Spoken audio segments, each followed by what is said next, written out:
Former FBI Director James Comey is expected to be indicted in the coming days. President Obama, Hillary Clinton, John Brennan, James Clapper, James Comey, and others, including their mouthpieces in the media, knowingly lied as they repeated the contrived narrative that was created in this January 2017 intelligence community assessment with high confidence as though it were fact. That's a real win because it allows America to go, okay, James Comey, not the best source. Yeah. Right? There was this nefarious things that were happening. So I want to manage those expectations to say, you may not get that checkbox, the judgment, the liability, the jail time, but you might still prove the point that bad actors were doing bad things. Now we're going to be bringing on half-white lawyer Bill Richmond for Hardly Legal. We can get both of you on camera blocking. Nice. Perfect. Thank you, laying the brain. I know you have to go and do some work. Bill, you are going to be on Thursday, October the 2nd at Big Laugh Comedy Club in Fort Worth. You can find all of his stuff on his YouTube channel, Hardly_Legal, and Kim Jong Bill on Instagram. That's a throwback. That really is. That's kind of a nice way. How you doing, buddy? Don't forget, people are going to get to see Josh there as well. Really? On October 2nd. Yeah, I'm going to do a spot on that show. It'll be fun. Josh Firestein. I got some great riveting stuff about Wheel of Fortune and Groundhog Day. So Okay, well. Yeah. It's going to be incredible. No one is going to be sad about seeing Josh on stage. And if he's bad, all they have to do is chant, take him out, and then they will. Wow. Yeah, Bill will do it. Yeah, Bill will take him. out. Yeah. He'll tackle him. We don't want to use inflammatory language. Yeah. Bill. What in the world's the matter? No. It'll be fine. We would never want to joke around violence related to people because someone might take it serious. Right, yes. Bill will, throw a Nerf football and hit him, and I'm sure Josh will have a bruise tomorrow. Anyway, so we brought Bill on because we wanted to talk about the former FBI Director James Comey and what is expected potentially to be an indictment that is coming down the pipe really soon. Breaking news. It's out of the Eastern District of Virginia, where three sources familiar tell MSNBC former FBI Director James Comey is expected to be indicted in the coming days. The full extent of the charges being prepared against Comey is unclear. Thank you for adding a whole lot of context to that. Everything seems to be unclear. Back to you, Bob. So this is Breaking news. I don't know. breaking what the hell's news. going on. We don't know anything, but we said it first here. Back to you. So you got to recall that Trump posted this week on his Truth Social account. I'm sorry, last week on Truth Social. I'm not going to do the voice, so I'm too embarrassed.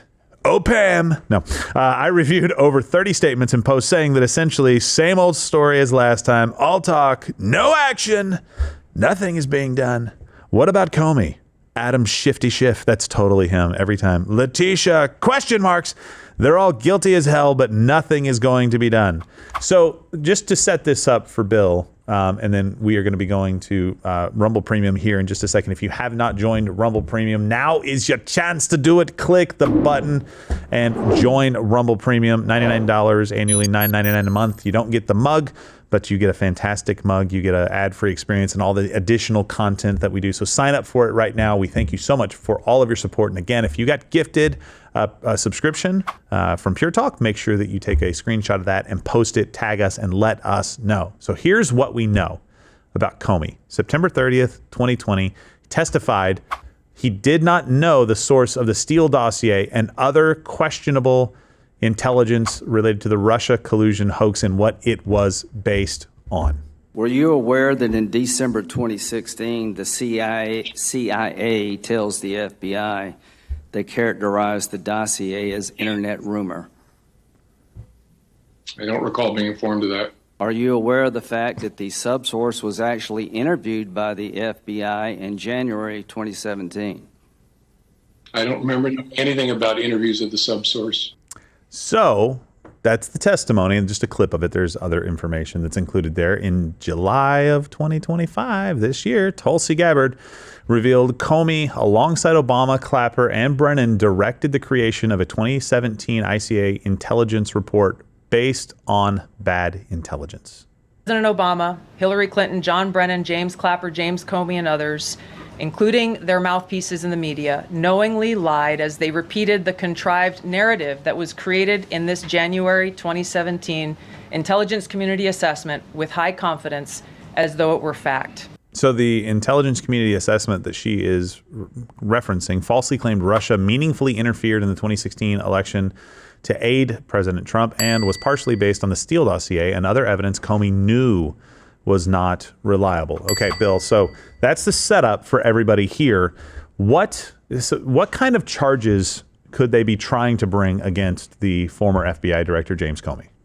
So most likely it's going to be a flavor of what we would normally call perjury. So under Chapter 18, the U.S. Code, you're going to have Section 1001, which is false statements. It could be in writing, it could be oral. So for example, under testimony, a little bit later in that chapter is where you get to perjury, which is actually under oath. This is broader. Okay. So whether you're under oath, if you're making statements to the government that are false and that you know are false, you could have violated that statute. Okay, so he could have violated that statute. Why? So we heard about this in July. Why are they scrambling for this right now? So we've got a deadline coming up. So the actual testimony at issue was on September 30th, 5 years ago. 5 years being the statute of limitations. Now, there are some rules around extending it if you didn't know what was going on. It's called tolling, but that's a big risk. So that's why we're so focused on this date coming up next week. Is it possible that they try to meet that statute of limitations by, indicting him in some way, but just using that to buy more time to develop the case? Or what options do they have to kind of meet that deadline without doing the tolling thing? That is the first, second, and third best options is you go ahead and do the indictment. So for those who aren't familiar, the indictment process doesn't have a judge. It doesn't have the defense there. Comey won't be there. No one to defend Comey will be there. It will be the prosecutor. In this case, the DOJ will have a prosecutor in the Eastern District of Virginia who will come and say, hey, 12 to 23 grand jury folks, do you think we have a case here? And if they return a true bill would say, yep, we're going forward. A no bill would say, you couldn't even do this case with no one defending it, so we're not going to let it go forward. So what kind of bar do they have to meet to get a true bill relative to what they would have to do, say, in a court of, like actually in the trial? They get to pick and choose their own evidence and their own testimony. No one will defend it, and they have to convince these people to say that it's probable cause. It's more likely than not that this has actually happened. Okay, so the bar is very low for them to be able to do that in a lot of ways, at least. Like you still have to have something there. Lower. Yeah, it's lower than actually being found guilty. Of course, or being found liable, anything like that. And again, no defense, no judge, nothing like that. What do you think the chances are of a grand jury in Virginia indicting? So it seems pretty good for two reasons. Really? One, and let me tell you why. One, the standard is very low. You get to shape your own case. Right. And two, just look at the evidence that we have so far. Again, this isn't about an indictment. This isn't about being able to prove that he intentionally knew certain things. But is it more likely than not that someone, an official, who has said time and time again that he is an incredibly knowledgeable, great memory source, etc., had information in his own files and then didn't know it on the day that he testified, right? Mm-hmm. So that's where, again, more about this being a low standard leading to an indictment than, again, the strength of the case itself. Okay. So, and he was, is he the one who took notes after meeting with President Trump?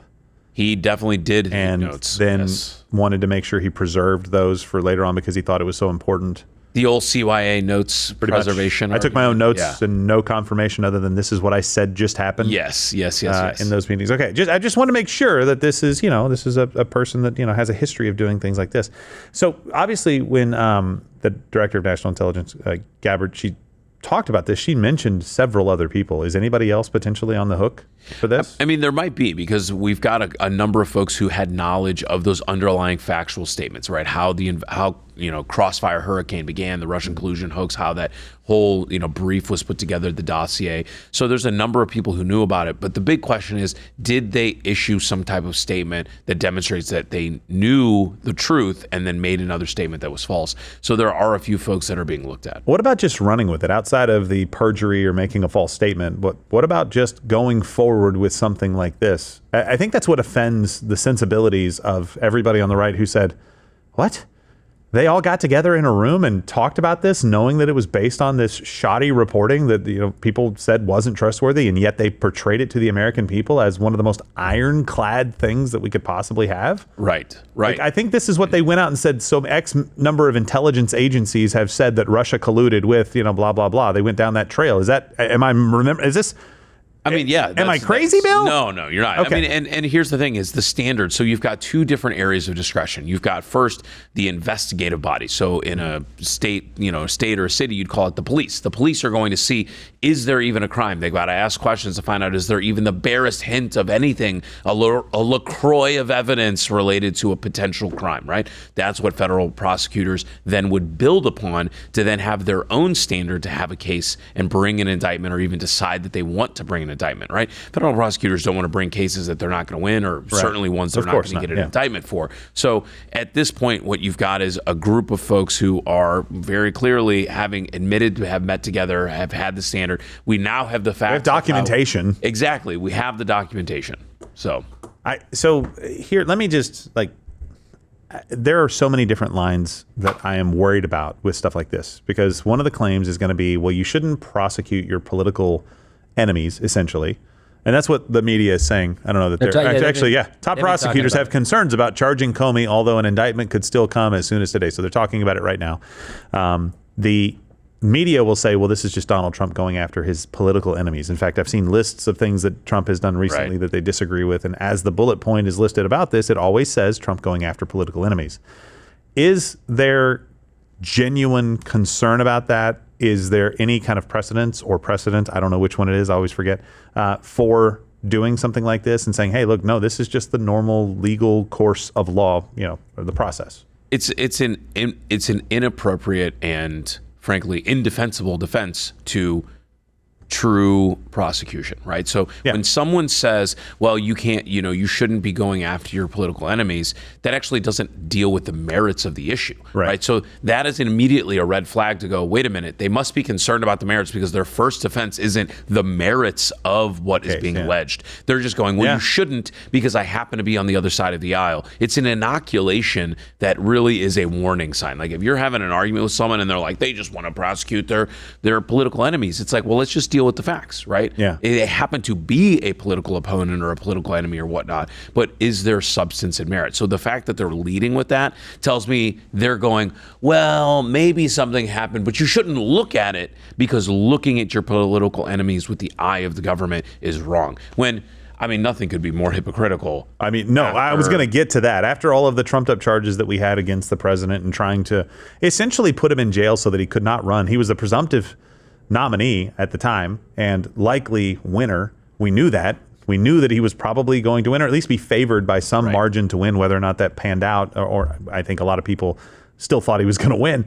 And they were trying to put him in jail to keep him from essentially being able to run. How is that not interference? And it's one of these crimes where you can look at it and go, clearly you had business leaders on both sides of the aisle come out and say, in New York City, we've done this stuff all the time. Nobody's ever been charged for stuff like this. Plus there was no victim in the crime. The bank actually approved the loan and did their due diligence. Everybody was fine until you guys came in and started trying to do this to stop him from running. And it seemed like this was just charge, see what sticks, right? We did the undercover reporting, stacking charges to see if they could make a case.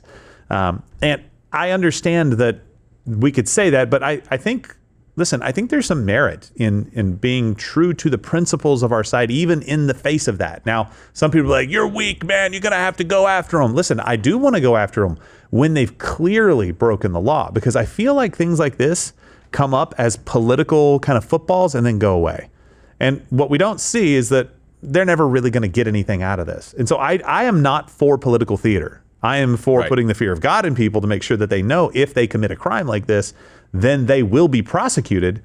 But I think that really only happens when you get a conviction. Am I wrong? I think you're right. I think the reality is that folks will get, you'll get some airtime over having brought an indictment. But if you can't follow it through, it does start to hurt your credibility. Yeah. And that's a big concern. Folks on the right who are saying, look, if you're going to shoot, don't miss, right? So let's go ahead and do it. And that was the same argument that was made on the other side. I know that you're a gun guy, but legally is what he's talking about. Yes, My goodness. Legally. This is a good point. Thank you. Yeah.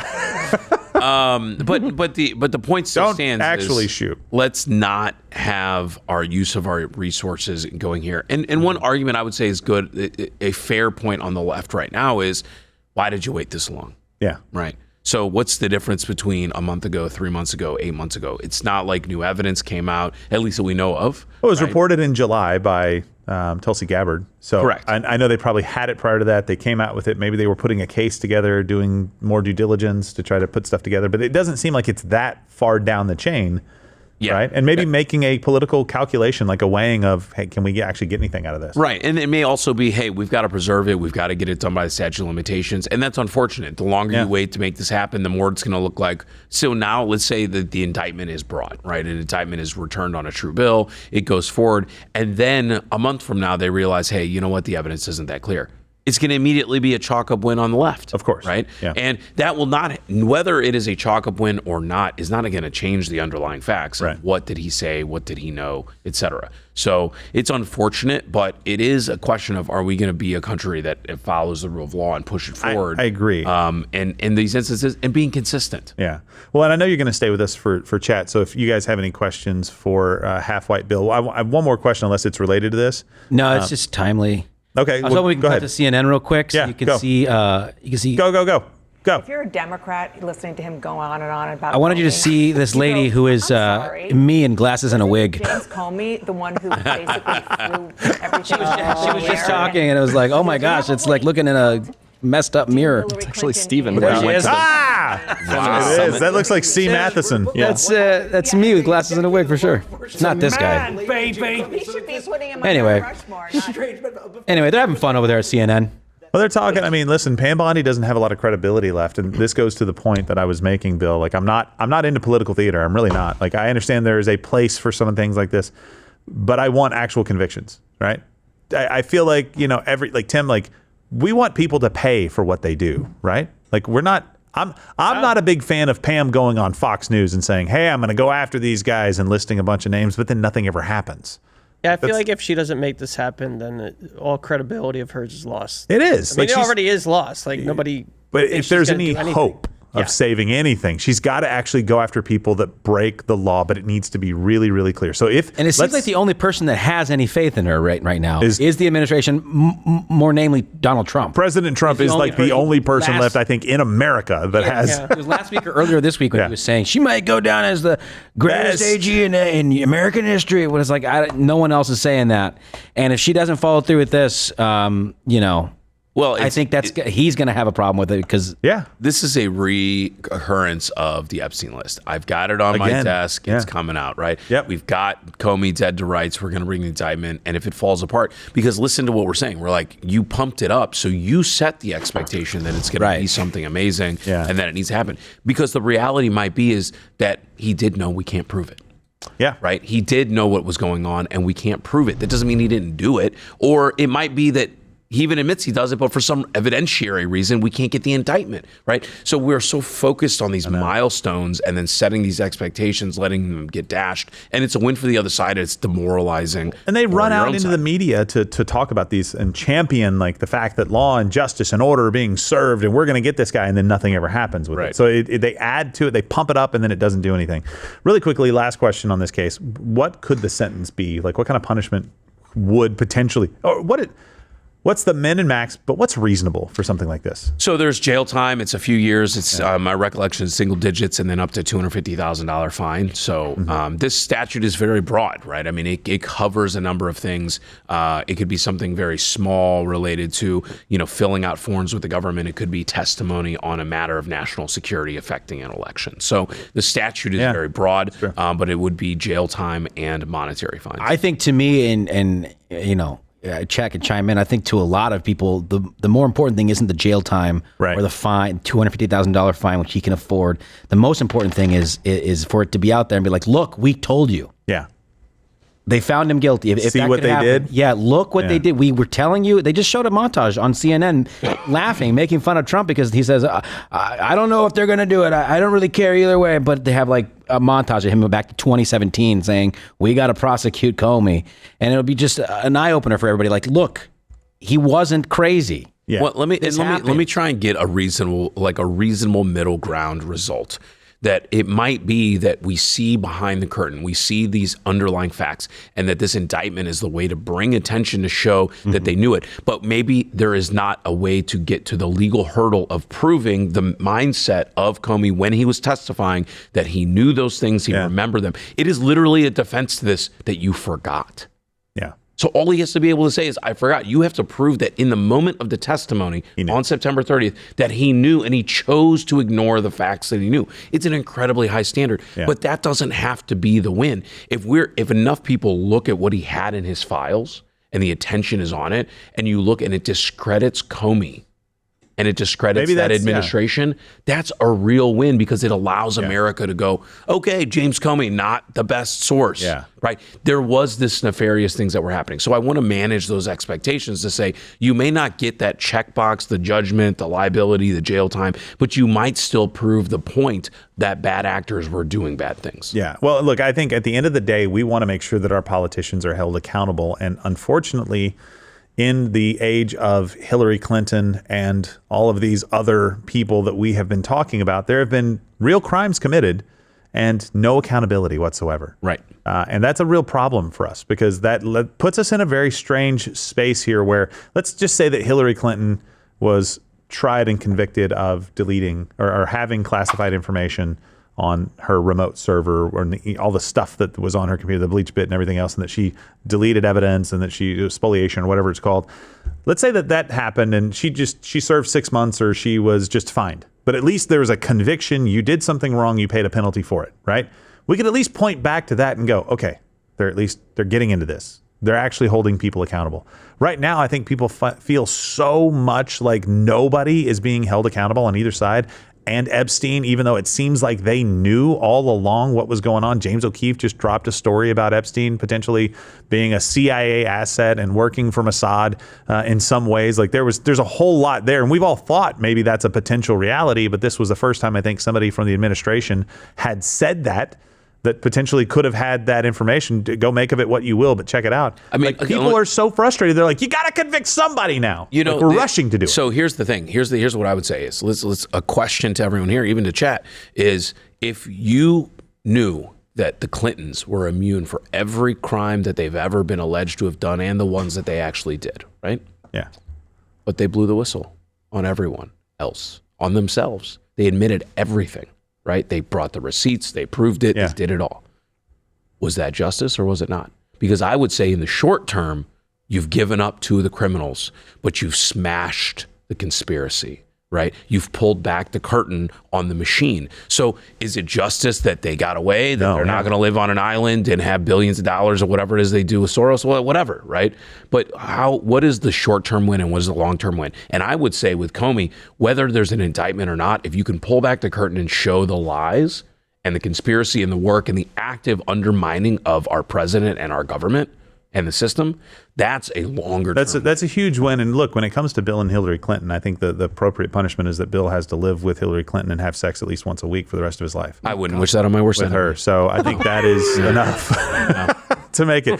I wouldn't even wish that on you, Gerald. Well, thank you, Bill. I appreciate that. Hey, thanks for watching. If you liked what you saw, you can click around and watch one of these videos on YouTube, or head on over to Rumble and subscribe, where I am live every weekday at 11 a.m. Eastern. Live on Rumble. YouTube is dead. Rumble did it. And on Rumble, you can say